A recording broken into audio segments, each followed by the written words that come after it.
Hello students.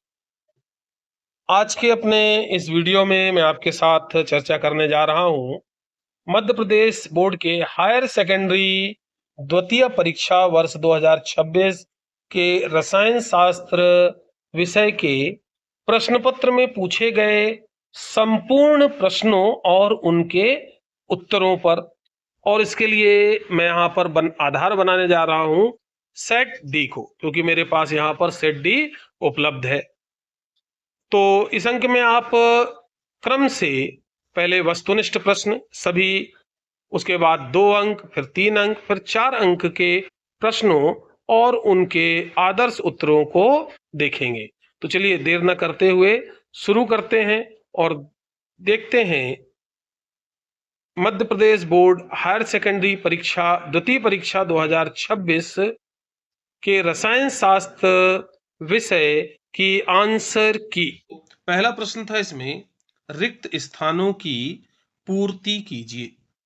तो पहला प्रश्न यहां पर दिया था, वे विलयन जो कि राउल्ट के नियम से बहुत अधिक ऋणात्मक विचलन दर्शाते हैं, एक विशिष्ट संगठन पर खालिस्तान क्वथनांक की स्थिर क्वाथी बनाते हैं।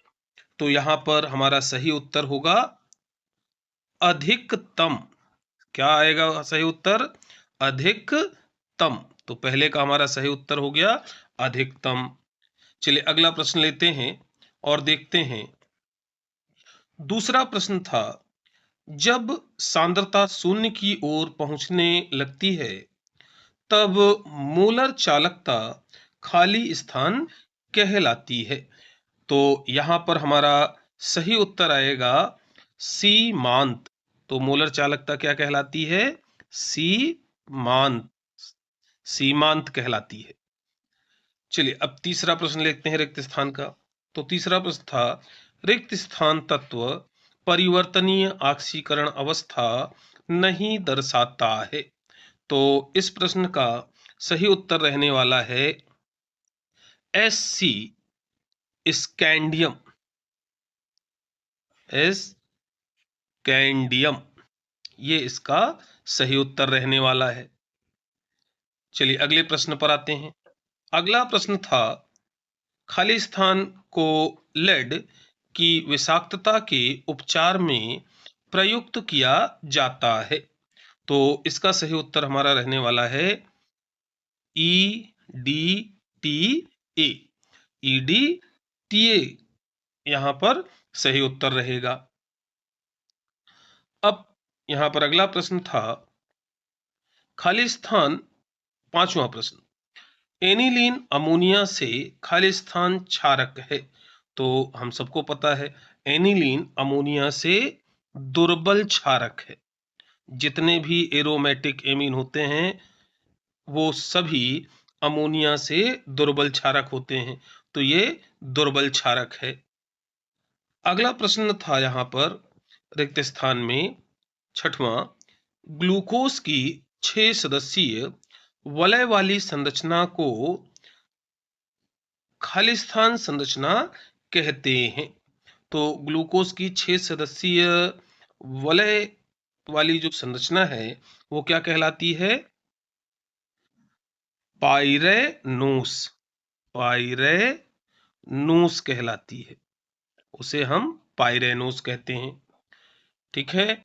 इंग्लिश मीडियम के स्टूडेंट्स की बात करें तो इनका question first, fill in the blanks.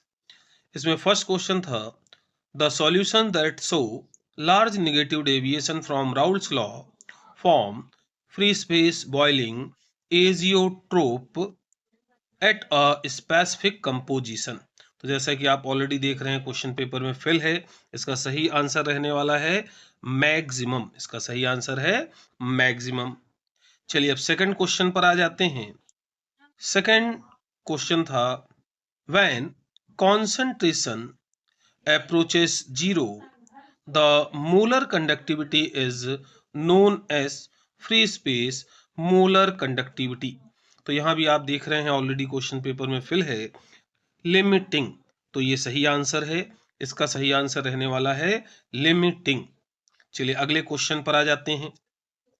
Third question था free space transition element does not exhibit variable oxidation states. तो यहां पर हमारा सही आंसर रहने वाला है स्कैंडियम। स्कैंडियम इसका हमारा सही आंसर है,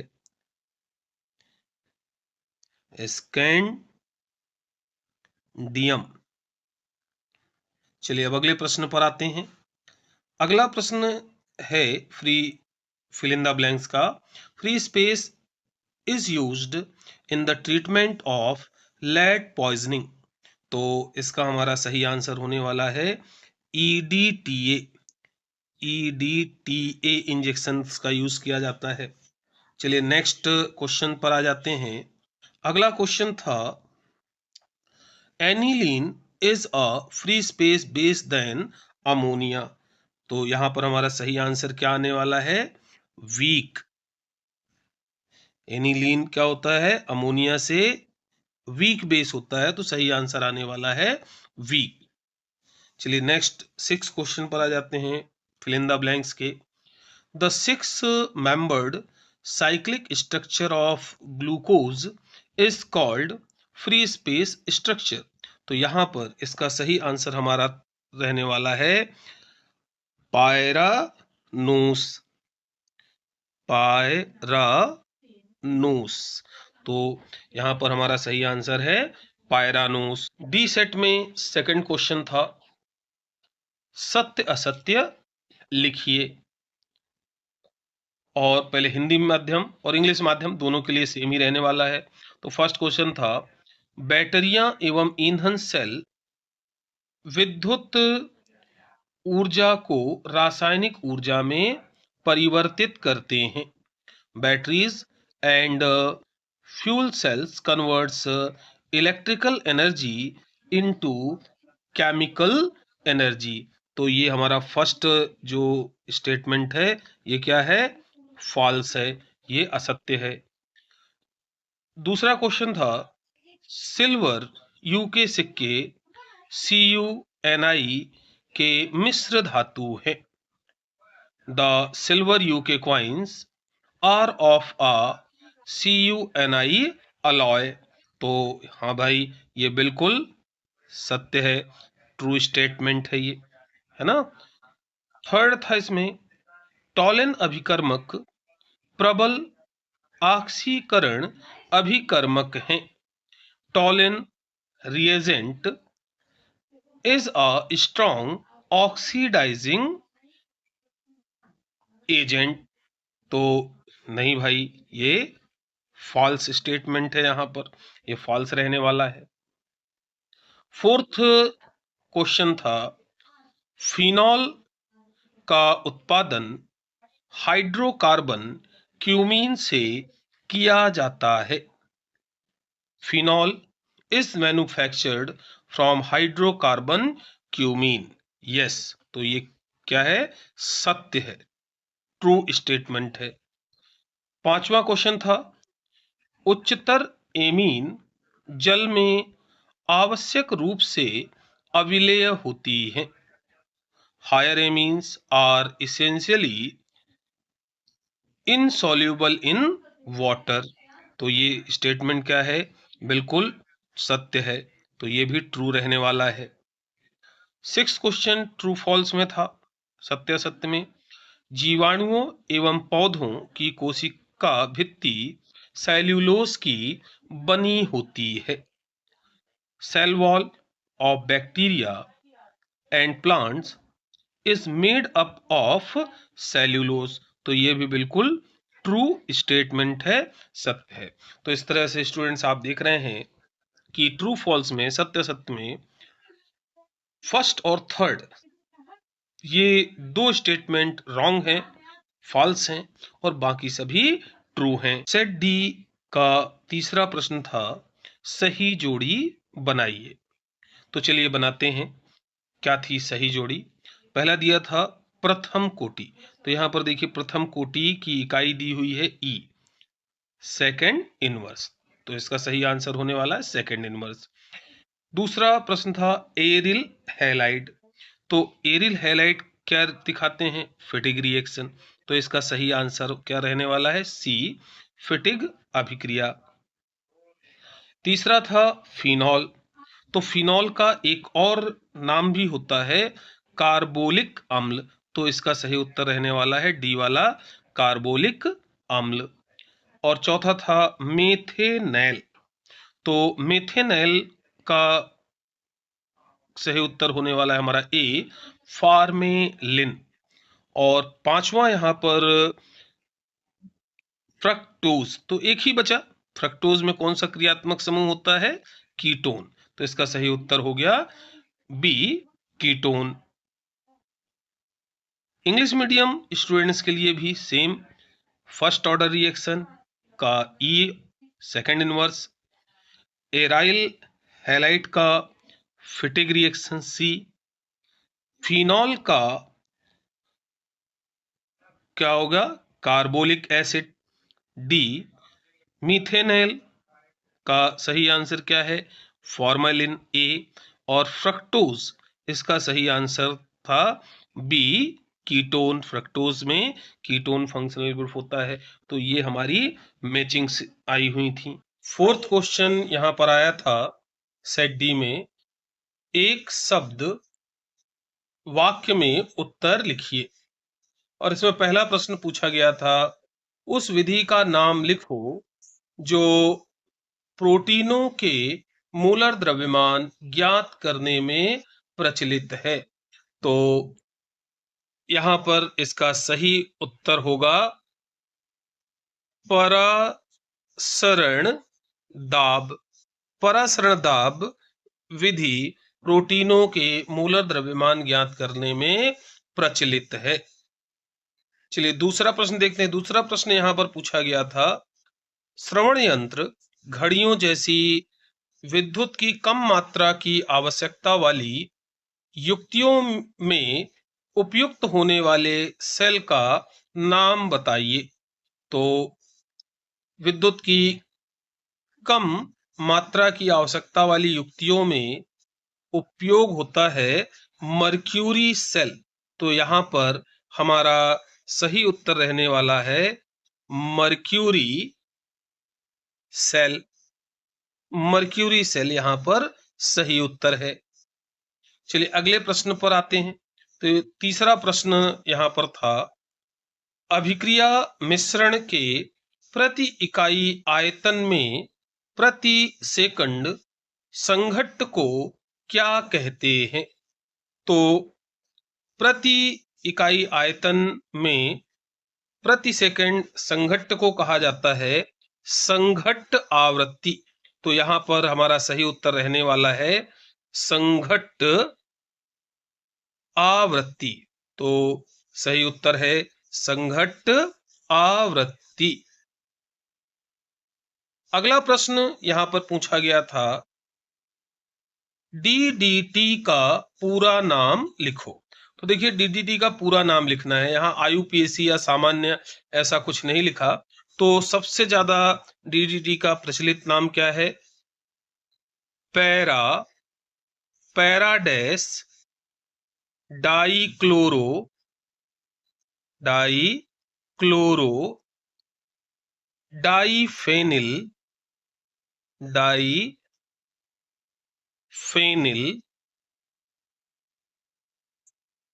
ट्राईक्लोरो, ट्राईक्लोरो एथेन। तो इसका सही उत्तर है पैरा, पैराडेस, डाईक्लोरो, डाईफेनिल, ट्राईक्लोरो एथेन। अगला प्रश्न यहां पर था, विकृत गंधी मक्खन में उपस्थित कार्बोक्सिलिक अम्ल का नाम लिखिए। तो विकृत गंधी मक्खन में कौन सा अम्ल उपस्थित होता है? ब्यूटेरिक अम्ल। तो इसका सही उत्तर होने वाला है ब्यूटेरिक अम्ल। विकृत गंधी मक्खन ब्यूटेरिक अम्ल युक्त होता है। चलिए अब बात कर लेते हैं इंग्लिश मीडियम स्टूडेंट्स के लिए उनके फोर्थ क्वेश्चन पर। तो यहाँ पर right answer in one word sentence का जो फर्स्ट क्वेश्चन था वो था name the method which is widely used to determine molar masses. तो यहां पर आपका करेक्ट आंसर आना था ऑस्मोटिक प्रेशर। मेथड का नाम लिखना था, तो मेथड का करेक्ट नाम क्या होगा? Osmotic pressure method. ये करेक्ट आंसर था। Second question, name the cell which is suitable for low current devices like hearing aids, watches, etc. तो यहां पर लो करंट डिवाइसेस में जो सेल यूज होता है वो कौन सा है हमारा? Mercury cell. Mercury is the correct answer. Next question number 3 था the number of collisions per second per unit volume of the reaction mixture is known as। तो यहां पर हमारा सही आंसर क्या होना चाहिए था? Collision frequency. करेक्ट आंसर है यहां पर कॉलिजन फ्रीक्वेंसी।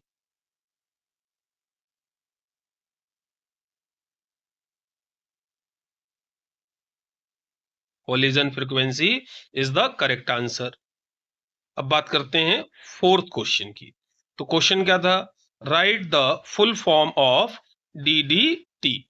तो डीडीटी का हमारे फुल फॉर्म क्या होता है? डीडीटी का फुल फॉर्म लिखते हैं हम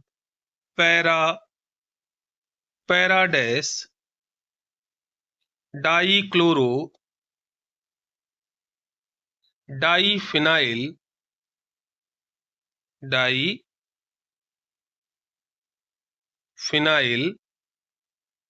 trichloro ethane. Correct answer is पैराडेस डाईक्लोरो डाईफिनाइल ट्राईक्लोरो इथेन। और फिफ्थ क्वेश्चन पूछा गया था, name the carboxylic acid present in rancid butter. तो यहां पर करेक्ट आंसर हमारा क्या होगा?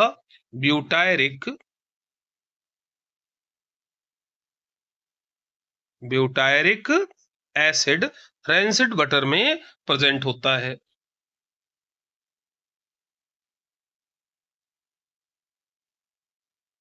अब आ जाते हैं अपने फिफ्थ क्वेश्चन पर।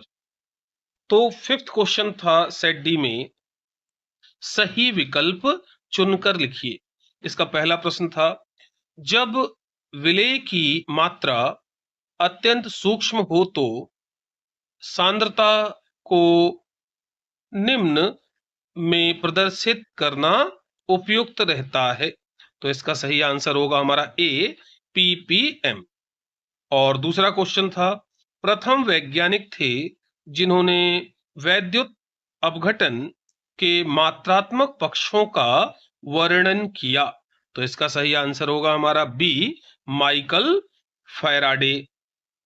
थर्ड क्वेश्चन था सही विकल्प में, जब प्राथमिक अभिक्रियाएं कई पदों में संपन्न होकर उत्पाद बनाती हो तब ऐसी अभिक्रियाओं को कहते हैं। तो इसका सही आंसर होगा हमारा बी जटिल अभिक्रियाएं कहते हैं। क्वेश्चन नंबर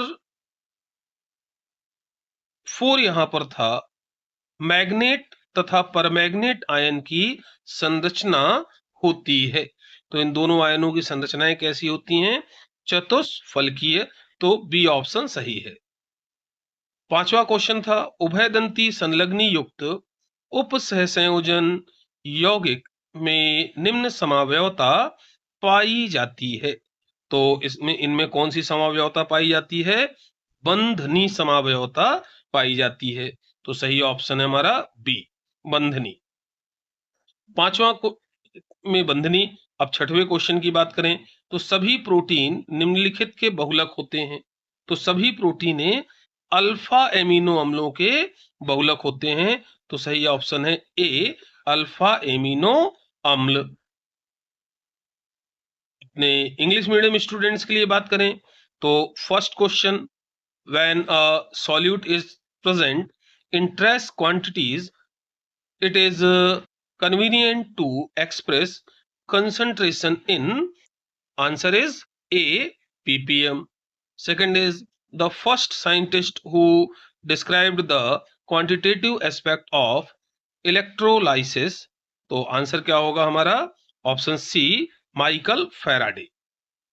थर्ड क्वेश्चन था, when a sequence of elementary reactions gives us the products in many steps, the reactions are called, तो इन रिएक्शंस को क्या कहते हैं हम, कॉम्प्लेक्स रिएक्शंस, तो ऑप्शन होगा B, complex reactions.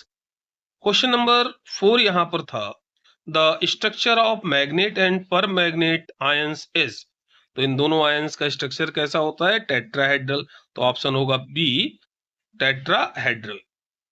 Fifth question था, the following isomerism arises in a coordination compounds containing ambident ligands, तो इनमें कौन सा होगा, ऑप्शन बी, लिंकेज आइसोमेरिज्म होती है। क्वेश्चन नंबर 6 यहां पर था आपका, all proteins are polymers of the following, तो सही आंसर क्या था, option A, alpha amino acid.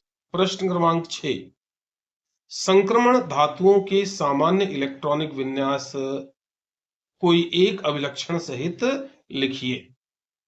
Right the general electronic configuration of transition element with any one characteristics, और इसके और में था, आंतर संक्रमण तत्वों के कोई दो अभिलक्षण लिखिए। Write any to characteristics of inner transition elements. तो जैसा पहला प्रश्न यहां दिया है, मुख्य प्रश्न, संक्रमण धातुओं के सामान्य इलेक्ट्रॉनिक विन्यास कोई एक अभिलक्षण सहित लिखिए, तो आपको इलेक्ट्रॉनिक विन्यास लिखने पर 1 अंक और एक अभिलक्षण लिखने पर 1 अंक मिलने हैं। तो चलिए पहले इसी प्रश्न का सही उत्तर जानते हैं, देखते हैं कि इसका सही उत्तर क्या रहेगा। तो सही उत्तर है n-1 d 1 to 10 ns 1 to 2, ये हो गया इलेक्ट्रॉनिक विन्यास, इस पर आपको 1 अंक मिल जाएंगे। दूसरा, एक अभिलक्षण लिखना था, तो जैसे यहां आपके सामने 2 अभिलक्षण दिख रहे हैं, संकुल यौगिकों का बनना, उत्प्रेरकीय गुण, formation of complex compound, catalytic property, ये 2 अभिलक्षण हो गए, 2 कैरेक्टरिस्टिक्स हो गए। इस तरह से आपको पूर्ण 2 अंक प्राप्त हो जाते। अब प्रश्न क्रमांक 6 के अथवा पर बात करें तो यहाँ क्या है, आंतर संक्रमण तत्वों के कोई 2 अभिलक्षण लिखिए। Write any 2 characteristics of inner transition elements. चलिए इसके उत्तर को जानते हैं। तो प्रश्न क्रमांक 6 के अथवा का यहाँ पर सही उत्तर रहने वाला है, रेडियोधर्मी गुण, चुंबकीय प्रवृत्ति, radio active in nature, magnetic property. जैसा कि आप यहां देख रहे हैं लिखा हुआ है, अन्य कोई भी एक अभिलक्षण पर 1 अंक दिया जावे, मतलब आप जरूरी नहीं है कि यही 2 अभिलक्षण लिखें, आप कोई भी 2 अभिलक्षण लिख सकते हैं, आपको प्रत्येक एक अभिलक्षण पर 1 अंक प्रदान किया जाना था। प्रश्न क्रमांक 7 आया हुआ था, मोहर लवण का रासायनिक सूत्र लिखिए एवं सिद्ध कीजिए यह एक द्विक लवण है कोई 2 अभिलक्षणों द्वारा। Right the chemical formula of moher salt and show that it is a double salt by 2 properties, और इसके और में क्वेश्चन दिया हुआ था, संकुल यौगिक परिभाषित कीजिए व कोई 2 अभिलक्षण लिखिए। Define complex compound with 2 characteristics. तो चलिए पहला प्रश्न, इसका मेन प्रश्न का उत्तर देखते हैं। मोहर लवण का रासायनिक सूत्र लिखिए एवं सिद्ध कीजिए यह एक द्विक लवण है कोई दो अभिलक्षणों द्वारा।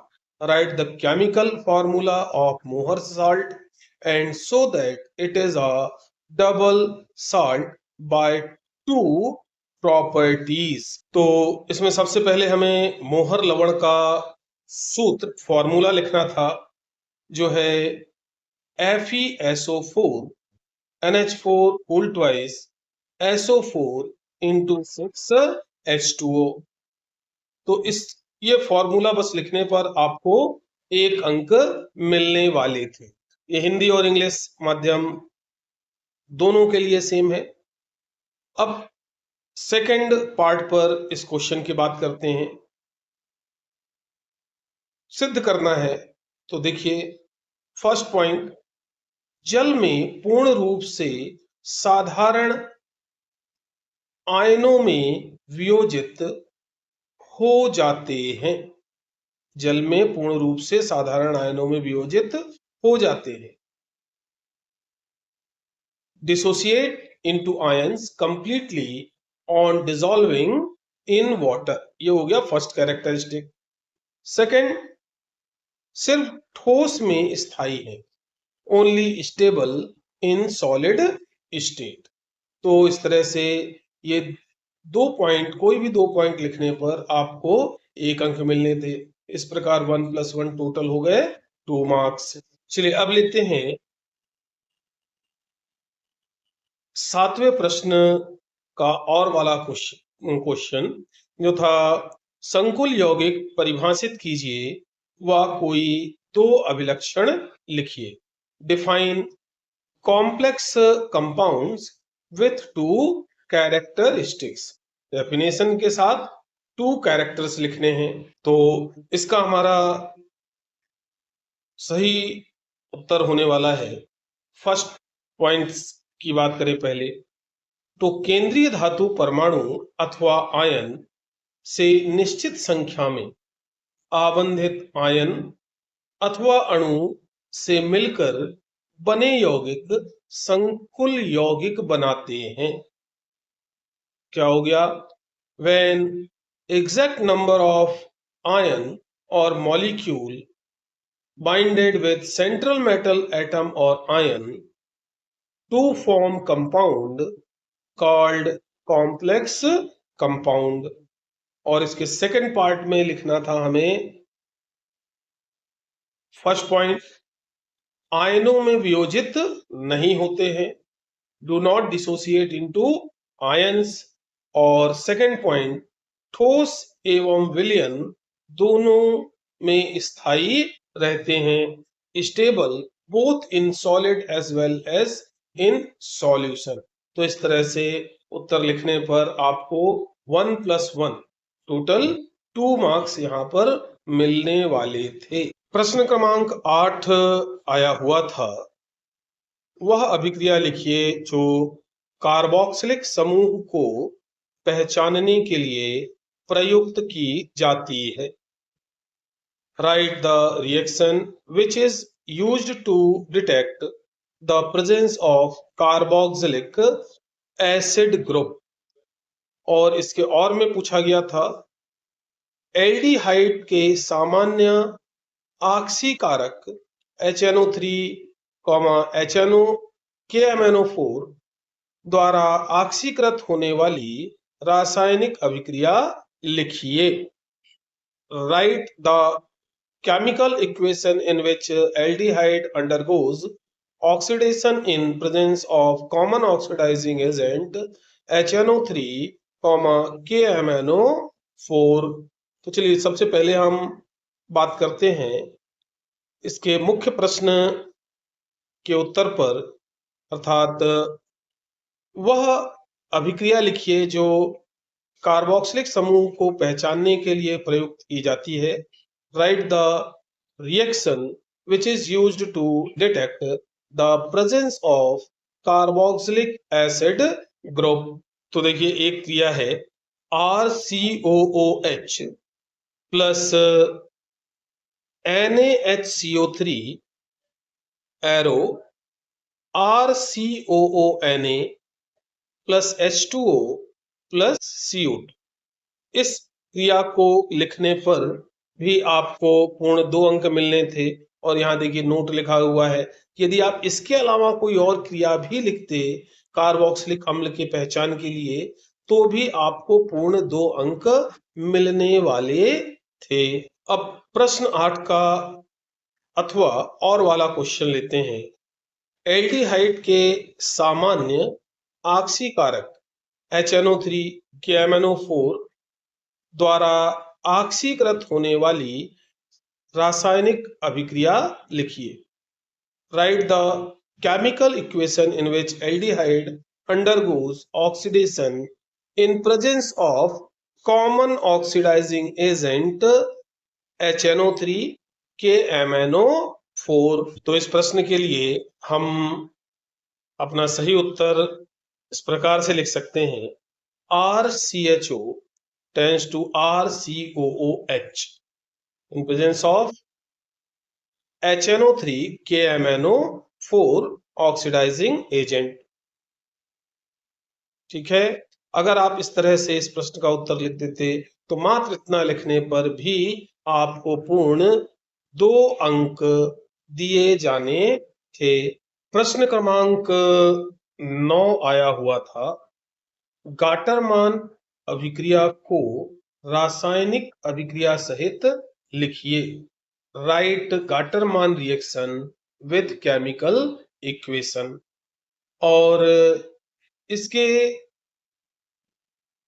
अथवा में ऑप्शन में पूछा गया था, ग्रेवियल थैलिमाइड संश्लेषण अभिक्रिया को रासायनिक समीकरण सहित लिखिए। Right Gabriel phthalimide synthesis with chemical equation. तो चलिए सबसे पहले हम यहाँ बात करते हैं इसके मुख्य प्रश्न पर, गाटरमान अभिक्रिया को रासायनिक अभिक्रिया सहित लिखिए। Right Gattermann reaction with chemical equation.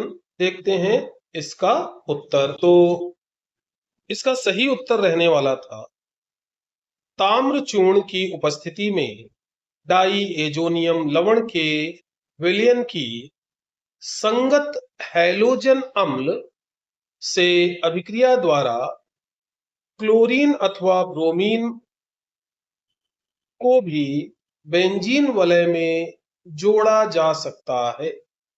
यह गाटरमान अभिक्रिया कहलाती है।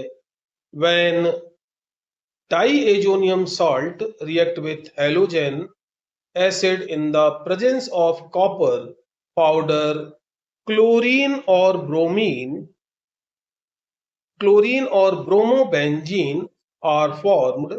This is called Gattermann reaction. और इस तरह से आपको यहाँ पर केमिकल इक्वेशन रासायनिक समीकरण को रिप्रेजेंट करना था, लिखना था। तो 1 अंक अभिक्रिया लिखने पर और 1 अंक सही इक्वेशन रासायनिक समीकरण लिखने पर मिलने थे। इस प्रकार कुल 1 + 1 2 मार्क्स आपको यहाँ पर दिए जाने थे। चलिए अब बात करते हैं प्रश्न क्रमांक 9 के अथवा और वाले क्वेश्चन की। ग्रेवियल थैलिमाइड संश्लेषण अभिक्रिया को रासायनिक समीकरण सहित लिखिए। Right Gabriel phthalimide synthesis with chemical equation. तो यहां आपको लिखना था, थैलिमाइड एथेनॉलिक पोटेशियम हाइड्रोक्साइड से अभिक्रिया द्वारा थैलिमाइड का पोटेशियम लवण बनाता है, जो एल्किल हैलाइड के साथ गर्म करने के पश्चात जल अपघटन द्वारा प्राथमिक एमीन उत्पन्न करता है। Phthalimide on reaction with alcoholic KOH form potassium thaliamide, which on reaction with alkyl halide followed by hydrolysis form primary amine। और इसके साथ में आपको यह इक्वेशन, ग्रेवियल थैलिमाइड अभिक्रिया का समीकरण लिखना था। तो यहाँ भी आपको इस प्रकार 1 अंक अभिक्रिया लिखने पर और 1 अंक रासायनिक समीकरण लिखने पर मिलने थे। कुल इस प्रकार 1+1 2 मार्क्स, 2 अंक आपको यहाँ पर मिल जाते। प्रश्न क्रमांक 10। प्रश्न क्रमांक 10 आया हुआ था, क्या होगा जब एनिलीन ब्रोमीन जल से अभिक्रिया करेगा? उत्पाद के नाम व समीकरण सहित लिखिए। What happens when aniline reacts with bromine water? Write the name of product with chemical equation. और इसके अथवा और में आया हुआ था, एनिलीन की नाइट्रस अम्ल के साथ कम ताप पर अभिक्रिया लिखिए, कम ताप पर अभिक्रिया लिखिए एवं अभिक्रिया का नाम लिखिए। Write the reaction of aniline with nitrous acid at low temperature. Write name of the reaction. तो सबसे पहले हम यहाँ पर बात करते हैं मुख्य प्रश्न की। प्रश्न 10 में था, क्या होगा जब एनिलीन ब्रोमीन जल से अभिक्रिया करेगा? उत्पाद के नाम व समीकरण सहित लिखिए। What happens when aniline reacts with bromine water? Write the name of product with chemical equation. देखते हैं इसका सही उत्तर। तो देखिए, प्रश्न 10 के इस प्रश्न के सही उत्तर में आपको केवल रासायनिक समीकरण इस प्रकार लिखना था और रासायनिक समीकरण लिखने के बाद उत्पाद का नाम लिखना था। ये क्या है? 2,4,6 ट्राइब्रोमो एनिलीन। यहाँ पर 2,4,6 ट्राइब्रोमो एनिलीन बनता है। तो आपको इस प्रकार से समीकरण लिखकर उत्पाद का नाम लिखना था और आपको पूर्ण 2 अंक प्राप्त हो जाते। चलिए अब आ जाते हैं प्रश्न 10 के अथवा पर, जो था एनिलीन की नाइट्रस अम्ल के साथ कम ताप पर अभिक्रिया लिखिए एवं अभिक्रिया का नाम लिखिए। Write the reaction of aniline with nitrous acid at low temperature. Right the name of the reaction. इस प्रश्न के सही उत्तर में आपको इस प्रकार यह रासायनिक समीकरण लिखना था, जिसमें डाई एजोनियम लवण बनता है और साथ में अभिक्रिया का नाम लिखना था। अभिक्रिया का नाम क्या था? डाई एजोकरण। Name of reaction diazotization. और आपको 1+1 पूरे 2 मार्क्स मिल जाने थे। प्रश्न क्रमांक 11 आया हुआ था, धात्विक चालकत्व और वैद्युत अपघटनी चालकत्व में कोई 2 अंतर लिखिए। Write any 2 differences between metallic conductance and electrolytic conductance. और इसके अथवा में आया था, वैद्युत रासायनिक सेल और वैद्युत अपघटनी सेल में कोई 2 अंतर लिखिए।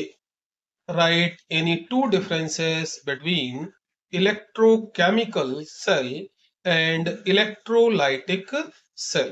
तो चलिए सबसे पहले हम बात करेंगे प्रश्न 11 के मुख्य प्रश्न पर, धात्विक चालकत्व और वैद्युत अपघटनी चालकत्व में कोई 2 अंतर लिखिए। Write any 2 differences between metallic conductance and electrolytic conductance के सही आंसर पर धात्विक चालकत्व और वैद्युत अपघटनी चालकत्व में अंतर।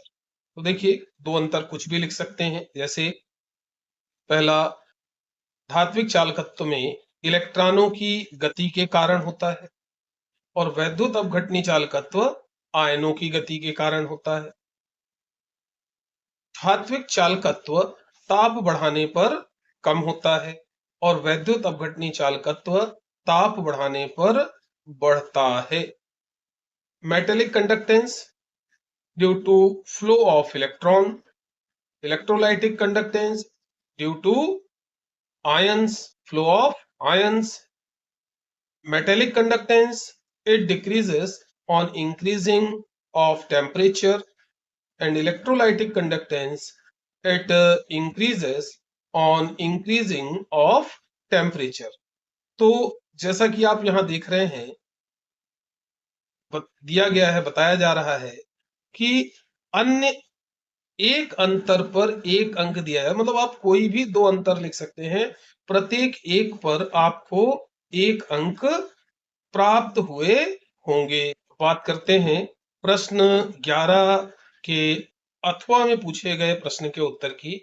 प्रश्न 11 के अथवा में जो प्रश्न पूछा गया था वह था वैद्युत रासायनिक सेल और वैद्युत अपघटनी सेल में कोई दो अंतर लिखिए।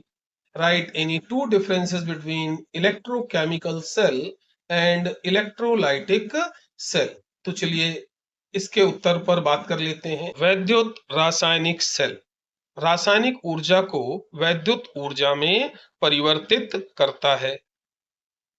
वैद्युत अपघटनी सेल वैद्युत ऊर्जा को रासायनिक ऊर्जा में परिवर्तित करता है। वैद्युत रासायनिक सेल उत्क्रमणीय होता है, जबकि वैद्युत अपघटनी सेल अनुत्क्रमणीय होता है। Electrochemical cell convert chemical energy into electrical energy. Electrolytic cell converts electrical energy into chemical energy. Electrochemical cell is a reversible device and electrolytic cell is a irreversible device. तो इस तरह से ये आप कोई भी दो अंतर यहाँ पर लिख सकते थे। प्रत्येक एक अंतर पर यहाँ भी आपको एक अंक प्राप्त होने थे। चलिए अब आ जाते हैं प्रश्न क्रमांक 12 पर। प्रश्न क्रमांक 12 में पूछा गया था जलीय विलयन में द्विसंयोजी आयन के चुंबकीय आघूर्ण की गणना कीजिए यदि इसका परमाणु क्रमांक 25 है। Calculate the magnetic moment of a divalent ion in aqueous solution if its atomic number is 25। और इसके और में अथवा में पूछा गया प्रश्न था संक्रमण तत्व कणन एंथैल्पी के उच्च मान क्यों दर्शाते हैं, कारण लिखिए। Why do transition element exhibit higher enthalpies of atomization? Give reason. तो चलिए सबसे पहले इसके मुख्य प्रश्न के उत्तर की बात करते हैं, जो है जलीय विलयन में द्विसंयोजी आयन के चुंबकीय आघूर्ण की गणना कीजिए यदि इसका परमाणु क्रमांक 25 है। Calculate the magnetic moment of a divalent ion in aqueous solution if its atomic number is 25। तो देखिए बहुत सिंपल सा क्वेश्चन था। चुंबकीय आघूर्ण का हमारा सूत्र क्या है, म्यू बराबर square root n into n plus 2। परमाणु क्रमांक 25 दिया है, इसमें टोटल कितने अयुग्मित इलेक्ट्रॉन होंगे, 5। तो यहां पर हमने अपने फॉर्मूले में n अर्थात अयुग्मित इलेक्ट्रॉनों की संख्या रख दी 5, है ना। मैग्नेटिक मूवमेंट का फॉर्मूला हो गया mu equal to square root n into n plus 2। Atomic number 5 वाले एलिमेंट में टोटल 5 अनपेयर्ड इलेक्ट्रॉन होंगे, तो नंबर ऑफ अनपेयर्ड इलेक्ट्रॉन्स हमने फॉर्मूले में पुट कर दिए। कैलकुलेट कर लेंगे तो हमारा आंसर हो जाएगा 5.92 bm।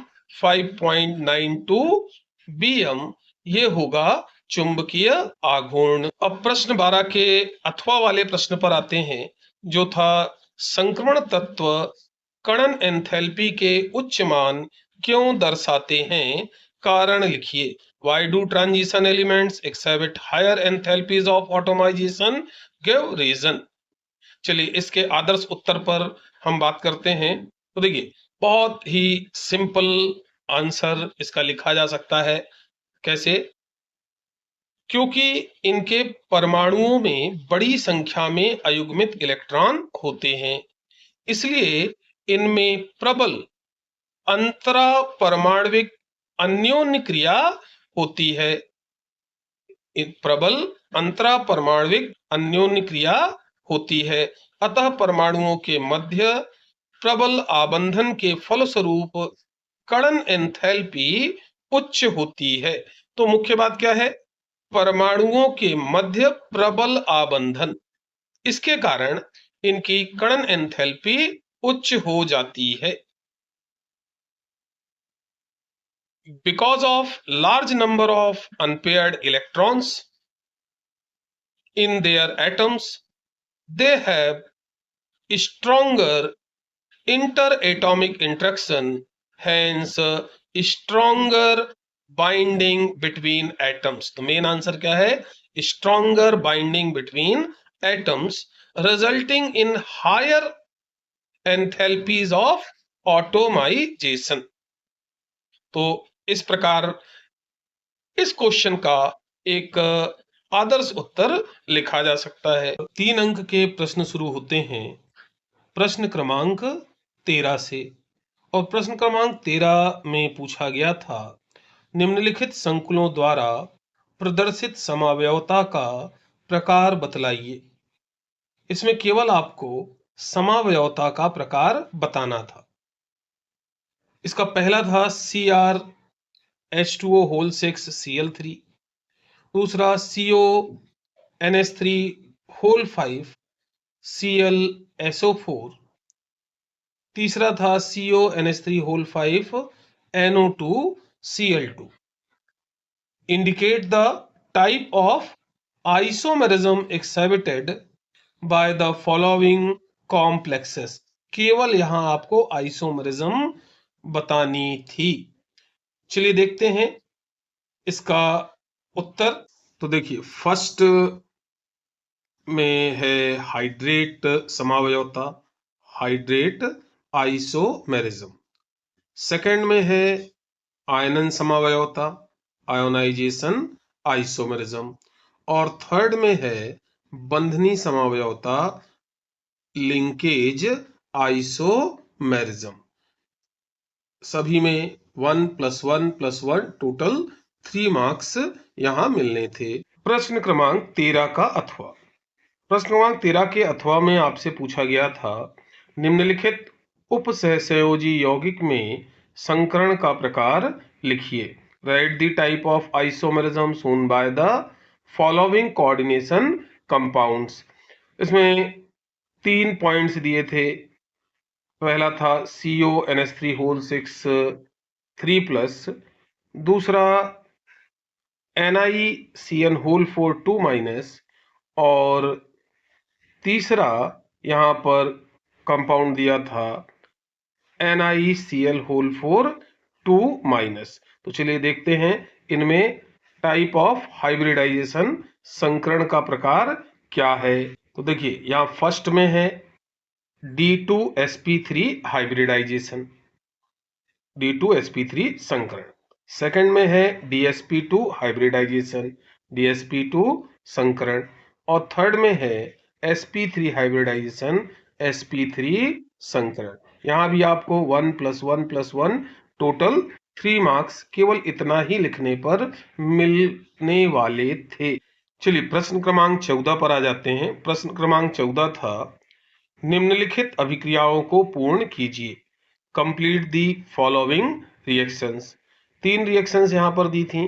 पहला RCOCl H2PD BaSO4 की प्रेजेंस में, दूसरी RCHO प्लस NH2OH, और तीसरी 2SCHO प्लस सांद्र कॉन्सेंट्रेट KOH। तो चलिए देखते हैं इसका सही उत्तर। पहली अभिक्रिया जिसमें RCOCl कि हाइड्रोजन H2 के साथ क्रिया PDBaSO4 की उपस्थिति में करने के लिए दी गई है, तो इसमें क्या बनेगा, RCHO प्लस HCl एल्डिहाइड। दूसरी RCHO प्लस NH2OH, जब इसे हम पूरा करेंगे तो क्या होगा, ये H2 प्लस O बाहर जाएगा H2O और बनेगा RCH डबल बॉन्ड NOH ऑक्सिम। और तीसरी 2SCHO कॉन्सेंट्रेट सांद्र KOH के साथ क्रिया दी है, तो यहाँ क्या होगा, CH3OH मेथेनॉल के साथ बनेगा HCOOK। इस तरह से 1 + 1 + 1 टोटल हो जाते हैं 3 मार्क्स। चलिए अब देखते हैं प्रश्न क्रमांक 14 का अथवा। इसमें भी वही था, निम्नलिखित अभिक्रियाओं को पूर्ण कीजिए, कंप्लीट दी फॉलोइंग रिएक्शंस। पहला था ये C6H5CONH2 H3O+ की उपस्थिति में गर्म करना है। RCHO ZnHg के साथ HCl अपचायक लेना है, ठीक है, ZnHg HCl रिड्यूसिंग एजेंट है यहाँ पर। और तीसरी थी C6H5CH3 के साथ KMnO4 और KOH के साथ गर्म करना है।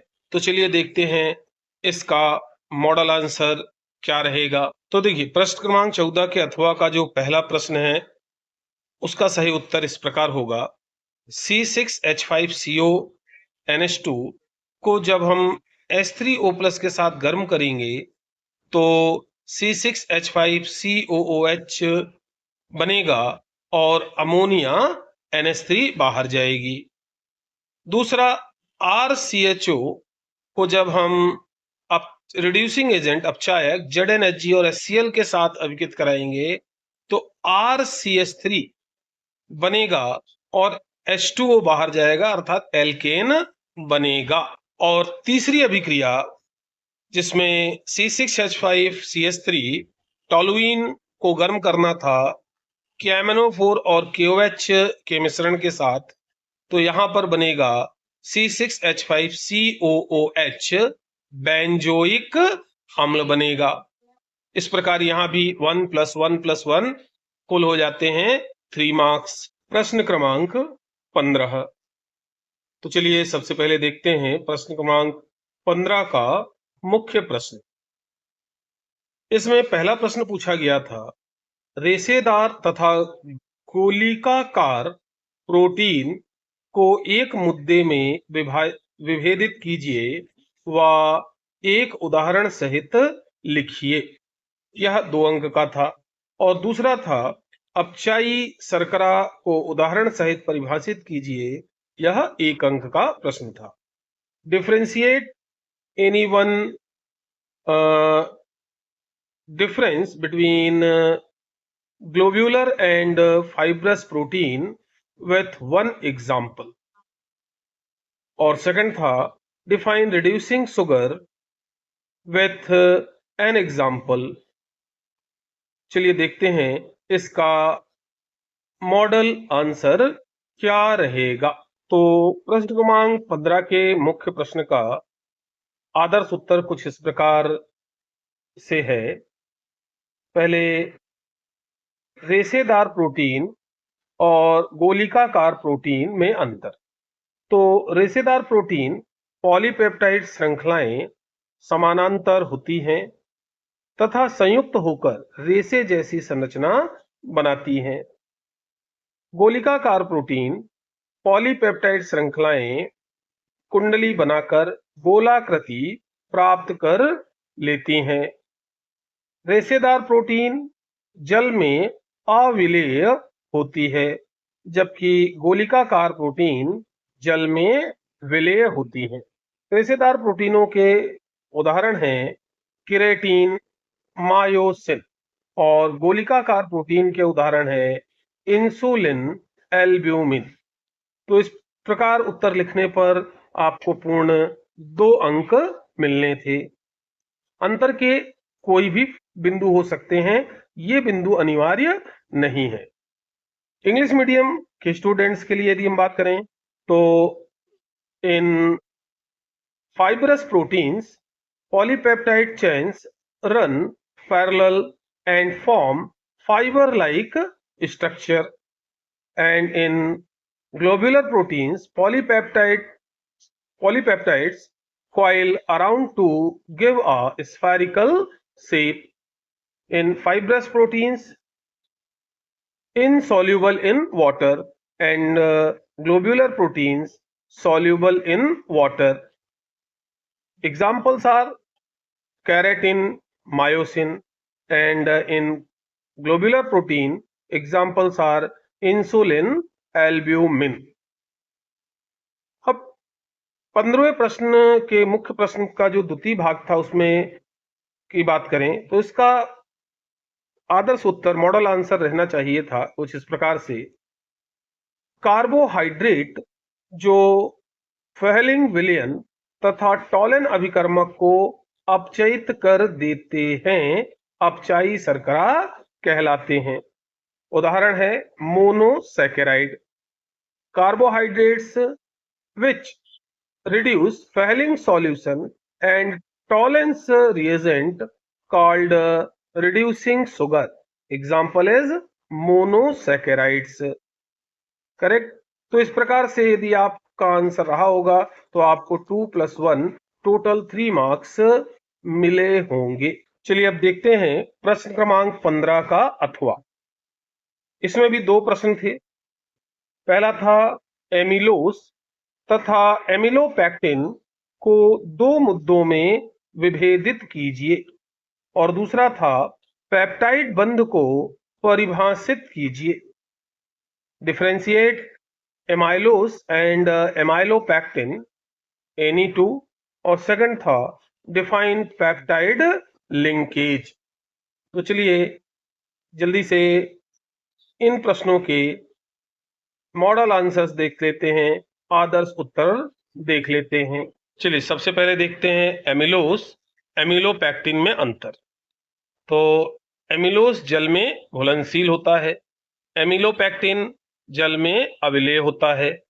एमिलोस स्टार्च का 15 से 20% भाग निर्मित करता है, जबकि एमिलोपैक्टिन स्टार्च का 80 से 85% भाग बनाता है।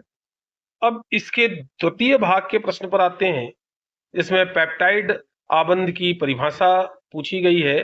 तो उसे हम कुछ इस प्रकार लिख सकते हैं, दो एक जैसे अथवा भिन्न एमिनो अम्लों के अणुओं के मध्य अभिक्रिया एक अणु के एमिनो समूह तथा दूसरे अणु के कार्बोक्सिल समूह के मध्य संयोग से बने आबंध को पेप्टाइड बंध कहते हैं। और यदि इंग्लिश मीडियम के स्टूडेंट्स की बात करें तो उनके लिए एमाइलोस soluble in water, amylopectin insoluble in water. Amylose, it constitutes about 15 to 20% of starch, and amylopectin, it constitutes about 80 to 85% of starch. और इसके सेकेंड पार्ट के क्वेश्चन के आंसर की बात करें तो कुछ इस प्रकार लिखेंगे, the reaction between two molecules of similar or different amino acids produced proceeds through combination of amino group of one molecule with carboxyl group of other molecule form a bond called peptide bond. तो इस प्रकार यदि आपने answer लिखा होगा तो आपको निश्चित तौर पर 2+1 3 मार्क्स यहाँ पर प्रदान किए गए होंगे। चलिए अब देख लेते हैं प्रश्न क्रमांक 16 का मुख्य प्रश्न और उसका आदर्श उत्तर। तो प्रश्न क्रमांक 16 में पूछा गया था 298 केल्विन पर 0.20 m KCl विलयन की चालकता 0.0248 सीमेंस सेंटीमीटर इनवर्स है, इसकी मोलर चालकता का परिकलन कीजिए। The conductivity of 0.20 m solution of KCl at 298 Kelvin is 0.0248 Siemens centimeter inverse. Calculate molar conductivity। तो चलिए सबसे पहले इस प्रश्न का आदर्श उत्तर जानते हैं। तो देखिए 3 अंक में बहुत ही आसान प्रश्न पूछा गया था। सबसे पहले हम फॉर्मूले की बात करें तो lambda m is equal to kappa into 1000 upon cm। तो मोलर चालकता, मोलर कंडक्टिविटी, यहां पर आपको स्पेसिफिक कंडक्टिविटी कप्पा गिवन है, दिया हुआ है 0.0248 और कंसंट्रेशन मोलैरिटी भी सॉल्यूशन की आपको दी हुई है 0.20। तो बस आपको फॉर्मूले में कप्पा और कंसंट्रेशन 0.020 रख करके सॉल्व करना था। तो ये आपका आंसर आना था यहां पर 124.0 siemens centimetre square mole inverse. और प्रश्न क्रमांक 16 के अथवा में पूछा गया प्रश्न था डेनियल सेल के लिए मानक सेल विभव 1.1 वोल्ट है। निम्नलिखित अभिक्रिया के लिए मानक गिब्स ऊर्जा का परिकलन कीजिए। और अभिक्रिया दी हुई थी the standard electrode potential for Daniell cell is 1.1 volt. Calculate the standard Gibbs energy for following reaction. और ये रिएक्शन यहां पर आपको दी हुई थी। इसके लिए आपको स्टैंडर्ड गिब्स एनर्जी कैलकुलेट करने के लिए यहां पर बोला गया है। चलिए देखते हैं जल्दी से इसका आदर्श उत्तर। तो देखिए यह भी बहुत ही सरल सा प्रश्न था। तो सबसे पहले हम फॉर्मूले की बात करें, सूत्र की, तो ये हो जाएगा हमारा del G is equal to minus N F E nought. यहाँ डेनियल सेल के लिए नंबर ऑफ इलेक्ट्रॉन्स चेंज कितने होते हैं? 2, तो एन की वैल्यू होगी 2। फैराडेज कांस्टेंट की वैल्यू होती है 96,487 कूलाम पर सेकेंड। यदि आपने 96,500 लेके सॉल्व किया है तो भी आपका आंसर सही रहने वाला है, ये भी ध्यान रखिए। ई नॉट वैल्यू यहां पर गिवन है 1.1 वोल्ट। तो बस यहां पर तीनों वैल्यूज पुट करके और केवल मल्टीप्लाई करके आपको आंसर लिखना था। जो आंसर होना था -212.27 किलो जूल मोल इनवर्स। यदि आपने बस इतना किया होगा तो आपको निश्चित तौर पर पूर्ण 3 अंक मिलने वाले हैं और मिल गए होंगे। 4 अंक के प्रश्न शुरू होते हैं प्रश्न क्रमांक 17 से। और इसमें जो मुख्य प्रश्न था, कुल इसमें 3 प्रश्न पूछे गए थे, जिसमें पहला प्रश्न था निम्नलिखित वेग स्थिरांक से अभिक्रिया कोटि की पहचान कीजिए। के बराबर 2.3 into 10⁻⁻5 litre mole inverse second inverse. दूसरा था शून्य कोटि अभिक्रिया का एक उदाहरण दीजिए। और तीसरा था आरहेनियस समीकरण को परिभाषित कीजिए। Give one example of zero order reaction. Second था, फर्स्ट था identify the reaction order from the following rate constant. Rate constant था K is equal to 2.3 into 10⁻⁻5 litre mole inverse second inverse. और इसका third question था define Arrhenius equation with its mathematical expression.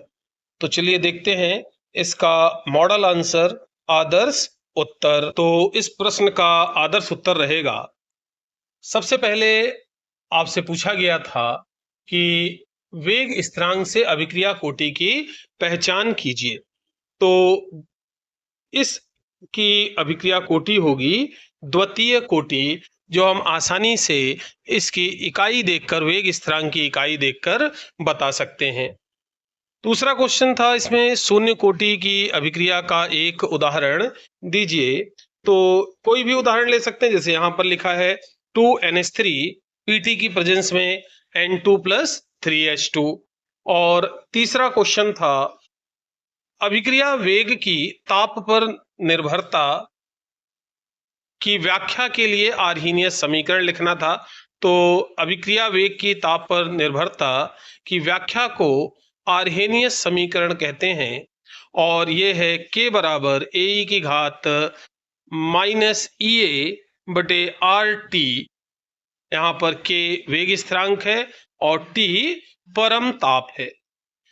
English medium में भी same answer ही है, reaction का order है second order. Example 2NH3 Pt की प्रेजेंस में N2 प्लस 3H2, और आर्हेनियस इक्वेशन हो गया, the temperature dependence on the rate of a chemical reaction is expressed by Arrhenius equation and it is K is equal to AE to the power minus EA upon RT। यहाँ पर K rate constant है और T absolute temperature है। चलिए अब आ जाते हैं प्रश्न क्रमांक 17 के अथवा पर। यहाँ पर पहले पूछा गया था, एक अभिक्रिया A plus B tends to उत्पाद के लिए वेग नियम R is equal to K A to the power half B to the power 2 से दिया गया है, अभिक्रिया की कोटि क्या है। और सेकंड है, छद्म प्रथम कोटि अभिक्रिया का एक उदाहरण लिखिए। और तीसरा इसमें पूछा गया था, सिद्ध कीजिए प्रथम कोटि की अभिक्रिया का अर्ध आयुकाल सांद्रता पर निर्भर नहीं करता। For a reaction A plus B tends to product, the rate law is given by R is equal to K A to the power half B to the power 2. What is the order of the reaction? और second question था इसमें, second point था, right one example of pseudo first order reaction. और third question यहाँ पर पूछा गया था, prove that half life time for first order reaction is independent on concentration of the reactant. तो यहाँ पर फर्स्ट और सेकंड पॉइंट्स के लिए 1-1 मार्क्स, और जो थर्ड पॉइंट है उसके लिए आपको 2 मार्क्स मिलने थे। चलिए देखते हैं इसका मॉडल आंसर, आदर्श उत्तर। तो देखिए सबसे पहले यहाँ आपको क्या बताना था, अभिक्रिया की कोटि, ऑर्डर ऑफ रिएक्शन।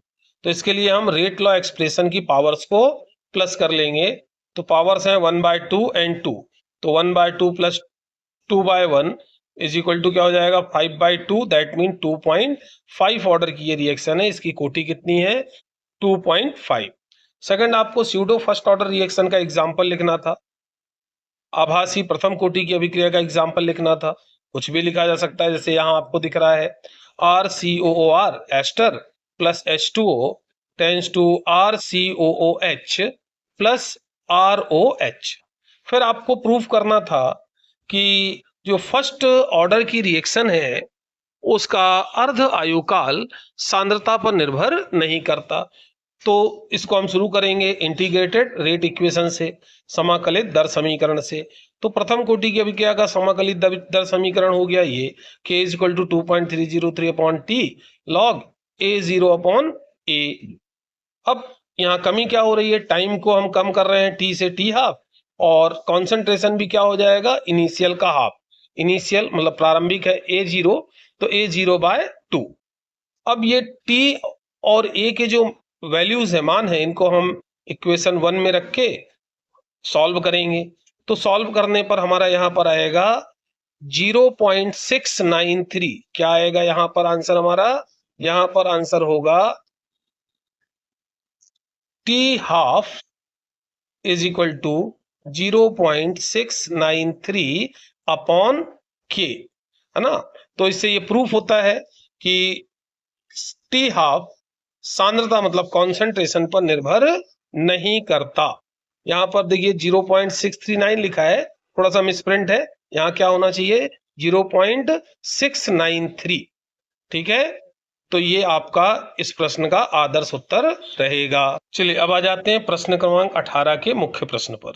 इसमें लिखा है निम्नलिखित यौगिकों की संरचनाएं लिखिए। दो कंपाउंड दिए हैं, 1 क्लोरो 4 एथिल साइक्लोहेक्सेन और दूसरा 1,4 डाइब्रोमो ब्यूटूइन। और इसके सेकंड में भी क्या होता है जब, केवल रासायनिक समीकरण लिखिए। पहला इसमें दिया है शुष्क ईथर की उपस्थिति में ब्रोमोबेंजीन की अभिक्रिया मैग्नीशियम से होती है, और सेकंड दिया हुआ है मेथिल क्लोराइड की अभिक्रिया AgCN से होती है।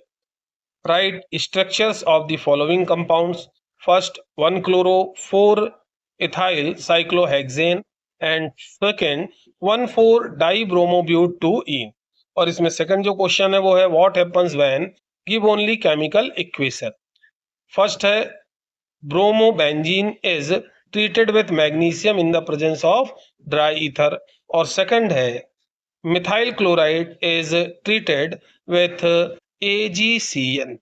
तो चलिए इन प्रश्नों के मॉडल आंसर आदर्श उत्तर देख लेते हैं। तो देखिए इसके फर्स्ट पार्ट का जो ए है उसका आंसर कुछ इस प्रकार रहेगा, साइक्लोहेक्सेन की रिंग बनेगी और फिर उसमें रिंग में फर्स्ट और फोर्थ पोजीशन पर, फर्स्ट पोजीशन पर Cl और फोर्थ पोजीशन पर CH2CH3 दैट मीन C2H5 को हम जोड़ देंगे।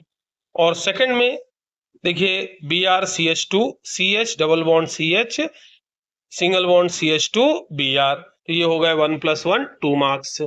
फिर सेकंड में आपको ब्रोमोबेंजीन C6H5Br की मैग्नीशियम के साथ रिएक्शन लिखनी थी ड्राई ईथर शुष्क ईथर की प्रेजेंस में, तो यहाँ पर क्या बनेगा C6H5MgBr Grignard reagent benzene magnesium bromide. और इसमें थर्ड पॉइंट जो था ये था इसमें हम CH3Cl की AgCN से जब रिएक्शन कराएंगे तो मेन प्रोडक्ट हमारा क्या बनेगा CH3NC plus AgCl methyl isocyanide.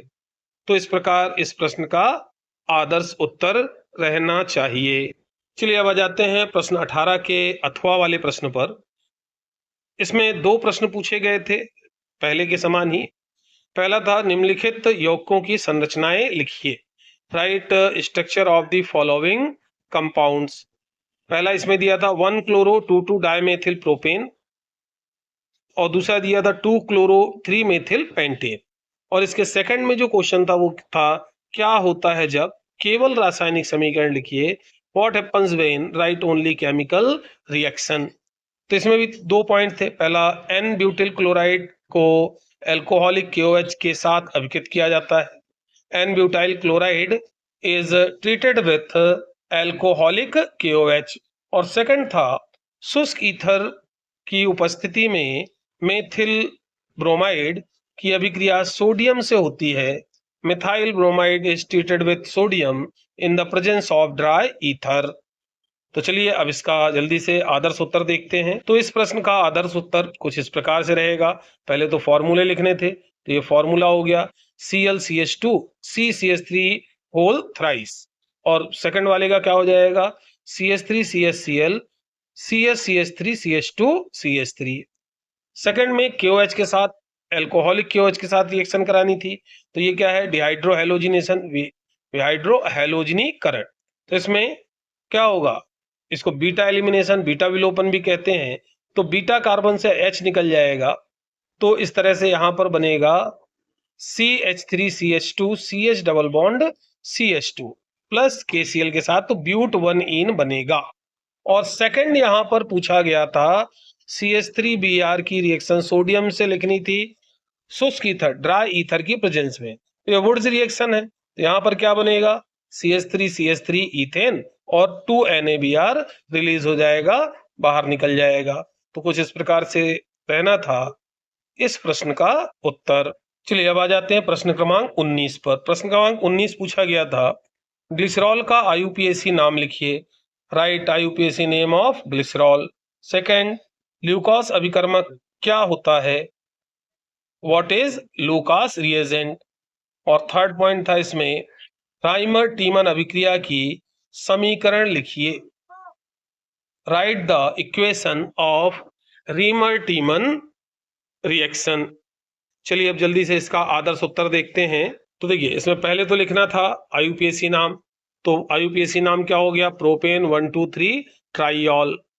और फिर आपसे पूछा गया था लूकास रिएजेंट, तो क्या होता है, सांद्र एवं ZnCl2 का मिश्रण, mixture of concentrate HCl and anhydrous ZnCl2। अब सेकंड क्वेश्चन में पूछा गया है कि फिनॉल क्लोरोफॉर्म मतलब रीमर टीमन रिएक्शन, तो यहां पर फिनॉल क्लोरोफॉर्म CaCl3 और KOH के साथ जब रिएक्ट करता है तब क्या बनाता है, सैलिसिल्डिहाइड C6H4OSCHO और KClH2O रिलीज हो जाता है। तो इस तरह से ये रीमर टीमन अभिक्रिया का उत्पाद होता है। थर्ड में आपसे रीमर टीमन अभिक्रिया पूछी गई थी, तो बस इसमें इतना लिखना, समीकरण लिखना पर्याप्त था। तो इस तरह से यहाँ पर आपको 1 + 1 + 1 टोटल 4 मार्क्स मिलने थे। चलिए अब आ जाते हैं प्रश्न क्रमांक 19 के अथवा पर। इसमें भी आपको पहले फर्स्ट पॉइंट में एस्पिरिन का आईयूपीएसी नाम लिखिए, write the IUPAC name of aspirin. दूसरे क्वेश्चन में पूछा गया उत्पाद का नाम लिखिए जब फिनॉल सांद्र नाइट्रिक अम्ल के साथ क्रिया करता है। और right the name of the product when phenol react with concentrate nitric acid. और थर्ड पूछा गया था फ्रीडेल क्राफ्ट एनिसोल का एल्किलन की अभिक्रिया लिखिए, right equation of Friedel craft alkylation of anisole. चलिए जल्दी से देखते हैं इसका आदर्श उत्तर। तो प्रश्न क्रमांक 19 का आदर्श उत्तर कुछ इस प्रकार से है। पहले तो आपको नाम लिखना था, तो नाम क्या होगा, एसिटिल सैलिसिलिक अम्ल, एसिटाइल सैलिसाइलिक एसिड। सेकंड में 2,4,6 ट्राइनाइट्रोफिनॉल बनेगा, जिसे पिक्रिक एसिड, पिक्रिक अम्ल भी कहते हैं। और चौथा एल्किलन बताना था आपको एनिसॉल का, तो C6H5OCH3 एनिसोल हो गया। इसे जब CH3Cl के साथ एनहाइड्रस निर्जल AlCl3 की प्रेजेंस में हीट करेंगे तो क्या बनेगा, मेथॉक्सीटोलुइन और 2-मेथॉक्सीटोलुइन और 4-मेथॉक्सीटोलुइन, ये होगा इसका एल्किलन। तो इस प्रकार इसका आपका होना चाहिए था आदर्श उत्तर। चलिए अब जल्दी से आ जाते हैं प्रश्न क्रमांक 20 पर। प्रश्न क्रमांक 20 में आपसे पूछा गया था, पहले हेनरी का नियम लिखिए, स्टेट हेनरीज लॉ। फिर सेकंड में आदर्श विलयन का एक उदाहरण दीजिए, give one example of an ideal solution. और तीसरा एकांकिक प्रश्न था, बेंजीन का क्वथनांक 353.23 केल्विन है, 1.80 ग्राम अवाशशील विलेय को 90 ग्राम बेंजीन में घोलने पर विलयन का क्वथनांक बढ़कर 354.11 केल्विन हो जाता है। विलेय के मोलर द्रव्यमान की गणना कीजिए। बेंजीन के लिए Kb का मान 2.53 केल्विन किलोग्राम मोल इनवर्स है। The boiling point of benzene is 253.23 Kelvin when 1.80 gram of a non-volatile solute was dissolved in 90 gram of benzene. The boiling point is raised to 354.11 Kelvin. Calculate the molar mass of the solute. Kb for benzene is 2.53 Kelvin kilogram mole inverse. ये प्रश्न था। तो चलिए जल्दी से इसके आदर्श उत्तर को देखते हैं। तो देखिए ये रहा आपका आदर्श उत्तर। फर्स्ट पॉइंट में इसके अनुसार स्थिर ताप पर किसी गैस की द्रव में विलेयता द्रव व अथवा विलयन की सतह पर पड़ने वाले गैस के आंशिक दाब के समानुपाती होती है। ये क्या है? हेनरी का नियम है। दूसरा एग्जाम्पल लिखना था, उदाहरण, तो ये हो जाएगा एन हेक्सेन और एन हेप्टेन या फिर ब्रोमोएथेन और क्लोरोएथेन का मिश्रण। और चौथा, हिंदी और इंग्लिश दोनों माध्यम के लिए एक सा ही रहेगा, तो चलिए इंग्लिश के साथ बात करते हैं। देखिए फर्स्ट में आपको क्या लिखना था? लॉ। तो लॉ आपका वही रहेगा, at a constant temperature the solubility of a gas in a liquid is directly proportional to the partial pressure of the gas present above the surface of liquid or solution। Second में आपको example लिखना था, तो example भी वही रहेंगे, N hexane और N heptane या फिर ब्रोमोएथेन और क्लोरोएथेन का मिक्सचर। आप इसके अलावा भी कोई भी एग्जाम्पल लिख सकते थे। Third point, numerical problem. चलिए न्यूमेरिकल प्रॉब्लम देख लेते हैं क्या थी आपकी। तो यहाँ पर सबसे पहले हम डेल टीबी कैलकुलेट करेंगे, तो क्या है? 354.11 से हम माइनस कर देंगे 353.23, तो ये आ जाएगा एलिवेशन इन बॉइलिंग पॉइंट, क्वथनांक में उन्नयन। ठीक है, के भी आपको दिया था 2.53, वेट सब्सटेंस का आपको दिया था 90 ग्राम और मोलर वेट 90 ग्राम, और वेट दिया है जो डिसॉल्व किया जा रहा है उसका 1.80। बस हमारा फॉर्मूला क्या है? M B equal to K B into W B upon T B, del T B into 1000 upon W A. आपको वैल्यूज को पुट करके कैलकुलेट करना है। आपका सही उत्तर यहाँ पर रहना चाहिए था 58 ग्राम पर मोल।